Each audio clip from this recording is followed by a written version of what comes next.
So welcome to the third video lecture on the topic of sociology of religion. The last video lecture we were talking about theory, and in this one I want to move to, it's not necessarily a theory, I mean it is, it's an explanation of how religion has contributed to modernization. So this is the idea, maybe you've heard of the term, the Protestant work ethic.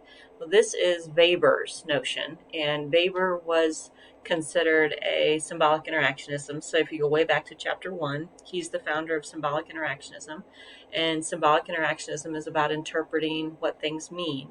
And Weber used the phenomena of religion and capitalism and tried to explain the process of modernization. Modernization, which is really what all of sociology is about how society shifted from an agricultural community, from an agricultural society to an industrial. So when we work in factories and we make things, and this is what is called modernization. Weber argued that modernization and capitalism, so capitalism is the economic process of creating profit, right? And that modernization, capitalism, and religion effectively emerged together. And he argued that part of the explanation was as people, because the role of Protestantism. So Protestantism, specifically Calvinism, and Calvinism is a theology that believes in predestination. So you are born to, like, you're predestined to go to heaven. Only some will get to heaven, but that's decided at your birth. And because all right, so let me back up. I'll just sort of read through some of these. So keep all these in mind. You have, as opposed to the Catholics, right? And opposed to faith traditions that believe that the way you get to heaven is you ask God for forgiveness and bingo bango, right? In some Protestant traditions, you get to heaven by doing good deeds, but you don't necessarily know if you're one of those who are going to get to heaven. So you continue to act as if you are predestined to get to heaven. Okay, so let me back up. One, traditionally, people in a traditional agricultural society, you work only to make enough to eat, right? There's no role for extra. Capitalism, which is a economic system based on modernization, moved away from agriculture, assumes that you have to make more than you need, and that more than you need is your profit. So you work beyond meeting your basic needs.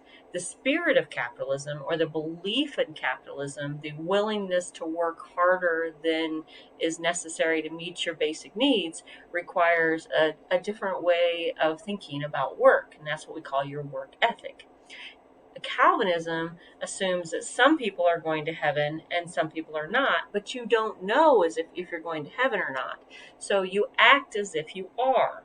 What it means to act as if you're going to heaven means you work diligently, you're thrifty, because to spend money on things that you don't need is seen as sinful or ungodly. So you don't know that you're getting to heaven, but you want to believe you're going to heaven. So you act as if you are going to heaven.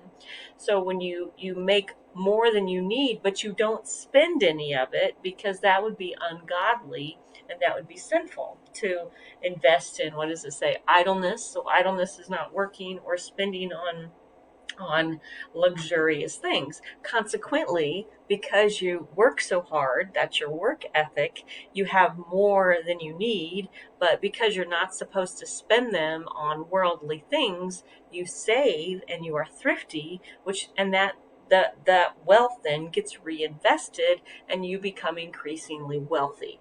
So you have Protestantism then, specifically Calvinists, have the work ethic to work hard and to not be idle, but they also have the spending and thrift and profit-driven behavior that they reinvest. Hence, they become good capitalists and make more money. And so you fast forward, several hundred years, and you have a culture where if you have hardworking people who save, people who have wealth, then are perceived or seen by others as being good Christians or being blessed. But ultimately, which ultimately, Weber argued that capitalism and Protestantism and modernism all sort of evolved together because, yeah, okay, so that's what we mean by the spirit of capitalism, that working hard, thrift, saving, that those are embedded in a Christian philosophy. Okay, now moving on. So now I want to talk about the five religions. I have two slides that introduce the big five. I took several classes in college about the big five. I took a class on women in the big five religions. It's pretty interesting, but usually, like most introductory courses on religion, these are the five they're going to be talking about. Of course, you have, and then they're not presented here in any sort of historical order, but you have Judaism, right? And Judaism is considered monotheistic, which means it has one God. It uses the first five books of the Christian Bible, and in Judaism, they are the fundamental belief is in that the Jewish people are waiting for their Messiah, as opposed to the Christians, and the Christians believe their Messiah has come, and their Messiah is Jesus.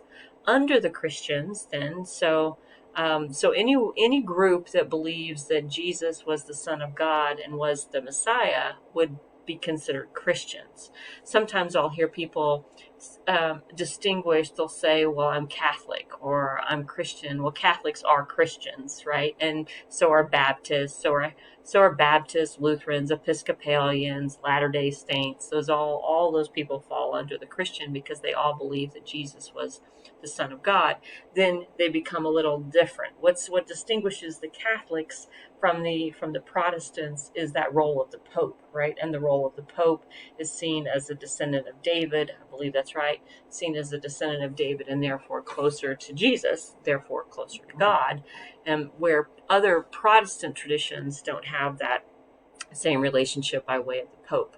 And these are what we would call denominations. So Catholics, Protestants, Lutherans, Methodists, those are all different denominations. Or I think it uses the term in your textbook, it calls them basically brands. Another word for denomination is like different flavors or different brands of them. Let me back up. Anti-Semitism is a term referring to basically hostility towards Jewish people. So when you're somebody is an anti-Semitic, they're and so that was in the chapter on race and ethnicity. We talked about how Jewish people are not a race; they are an ethnicity.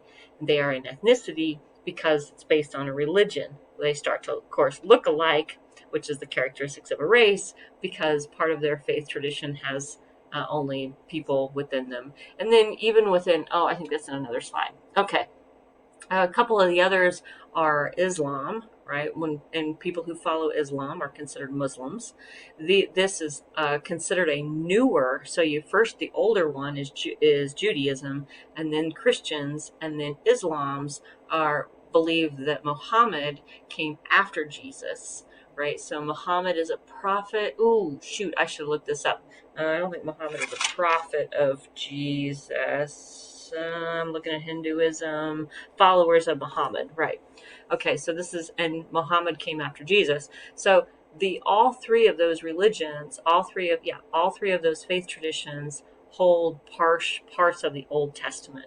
But in Islam, you have an additional book, right? You have the Quran, which is an additional book. And Muhammad came to restore the purity that had fallen away by the Christians.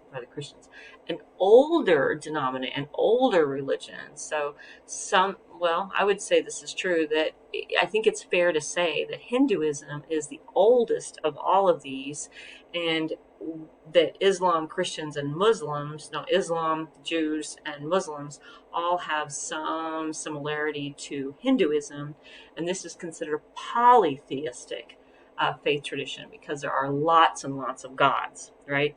I met a Hindu priest when I was serving on a mission trip one time, and he says, Hindus don't have any problems with your Jesus, but you Christians have problems with Hindus. In other words, Jesus is another God. Jesus is another saint, right? And there's lots of them in the Hindu tradition, but in the Christian tradition, there's only one. So, So in this tradition, you have ideas like karma and reincarnation, that you are born sort of like, I don't want to make a comparison that maybe sounds sacrilegious, but the idea that you're born into this life, and if you do good works and you have good karma, you will be reincarnated into a better location. I mean, and that's kind of sounds a little similar to the notion that in the Christian tradition you can be born again and you can go to heaven, and right, you can straighten yourself out. But in the Hindu tradition, this requires your literal physical death and reincarnation.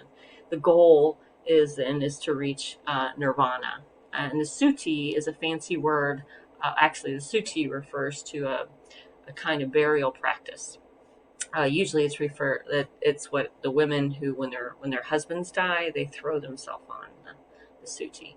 A couple others that are also very very old are Buddhist traditions and Confucianism. Right, in the Buddhist tradition, I think this is interesting. So the Buddhists, one of the fundamental premises of the Buddhists is that to exist, and there's some sort of Catholic tones here, that existence is suffering. The origin of our suffering is desire. So the way we relieve our desire is by, the way that we reduce our suffering is by no longer desiring. So in sort of the Buddhist tradition, the idea is to be very present. So meditation comes out of this Buddhist tradition, right? To be present in the moment, to accept the way things are, because it's only through the process of accepting the way things are that we will be free of suffering. We will be free of desire and therefore free of suffering. Confucianism, honestly, I have to say, is one that I am the least familiar with. A very old one. What does it say? Zen and sympathy for others. I don't really know a whole lot about Confucianism. Okay, I'm going to stop there because I've gone past my 10 minutes. When I come back, I want to talk about the different types of religion and how a group of people with shared ideas become a religion.